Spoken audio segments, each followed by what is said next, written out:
नमस्कार दोस्तों, स्वागत है आपका हमारे YouTube चैनल जिसका नाम है करुणास वॉइस। आज हम आपको बताने जा रहे हैं कब मनाई जा रही है गोवर्धन पूजा। तो आपको बता दें कि गोवर्धन पूजा 1 नवंबर 2024 शाम 6:16 से लेकर 2 नवंबर 2024 शाम 8:21 तक मनाई जा सकती है। ये मुहूर्त सबसे शुभ मुहूर्त है गोवर्धन पूजा के लिए। तो चलिए अब सुनते हैं क्या है गोवर्धन पूजा की प्रेरणादायक कहानी, जो हमें भगवान श्री कृष्ण की भक्ति, विश्वास और साहस का पाठ पढ़ाती है। गोवर्धन पूजा की यह कथा बताती है कि किस तरह से भगवान कृष्ण ने गोकुल वासियों को देवताओं के प्रकोप से बचाया, एक नई परंपरा की शुरुआत की। अगर आपको यह कहानी अच्छी लगे तो इस वीडियो को लाइक करें, शेयर करें और हमारे चैनल को सब्सक्राइब करना ना भूलें। तो चलिए शुरू करते हैं इस गोवर्धन पूजा की रोचक कहानी। गोवर्धन पूजा, जिसे अन्नकूट पर्व के नाम से भी जाना जाता है, दिवाली के अगले दिन मनाई जाती है। इसकी कथा द्वापर युग की है, जब भगवान श्री कृष्ण मथुरा के पास स्थित ब्रज में अपने माता पिता और गोकुल वासियों के साथ रहते थे।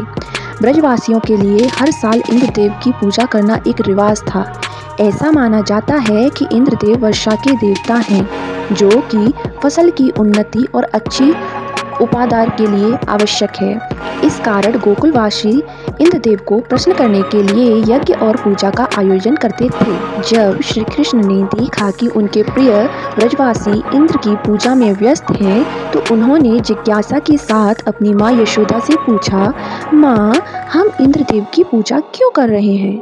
माता यशोदा ने उन्हें समझाते हुए कहा, कन्हैया, इंद्रदेव बारिश करते हैं, जिससे हमारी फसलें अच्छी होती हैं और हम सबके पास खाने के लिए अनाज होता है। इसी कारण हम उनकी पूजा करते हैं। कृष्ण ने अपनी माता के साथ साथ गोकुल वासियों से भी कहा कि उन्हें इंद्रदेव की पूजा के बजाय गोवर्धन पर्वत की पूजा करनी चाहिए। कृष्ण ने समझाया कि गोवर्धन पर्वत ही हमारे जीवन को पोषण देने में सहायक है। उस पर हरी भरी घास, फल फूल और जल के स्रोत हैं, जो हमारी गांव और अन्य पशुओं के लिए भोजन का साधन है। हमें उसी का आभार व्यक्त करना चाहिए, ना कि इंद्रदेव का। श्री कृष्ण के तर्क से प्रभावित होकर ब्रजवासी मान गए और उन्होंने इंद्रदेव की पूजा की जगह गोवर्धन पर्वत की पूजा करने का निर्णय लिया।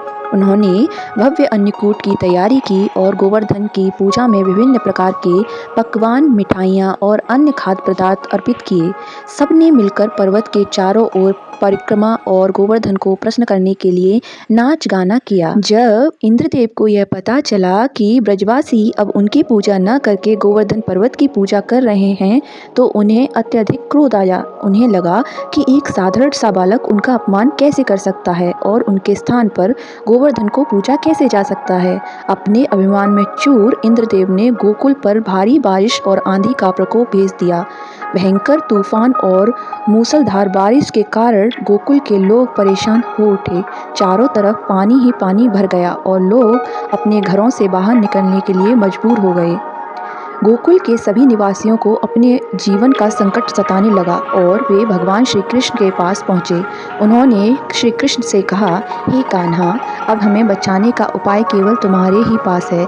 कृपा हमें इस विपत्ति से बचाओ। अपने प्रिय गोकुल वासियों को इस संकट से बचाने के लिए श्री कृष्ण ने एक अद्भुत कार्य किया।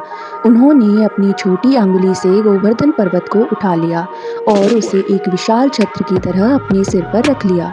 उन्होंने गोकुल वासियों से कहा, आप सभी गोवर्धन पर्वत के नीचे आ जाइए, यहाँ आपको वर्षा तूफान से बचाया जा सकता है।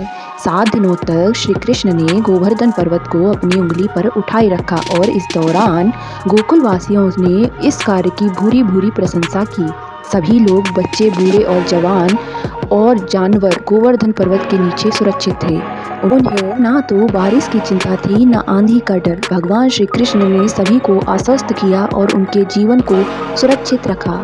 7 दिनों तक लगातार बारिश के बाद जब इंद्रदेव को समझ में आया कि उनका अहंकार इस विपत्ति का कारण था, तब उन्होंने अपनी गलती मानी। इंद्रदेव ने अपने क्रोध को त्याग दिया और वर्षा बंद कर दी।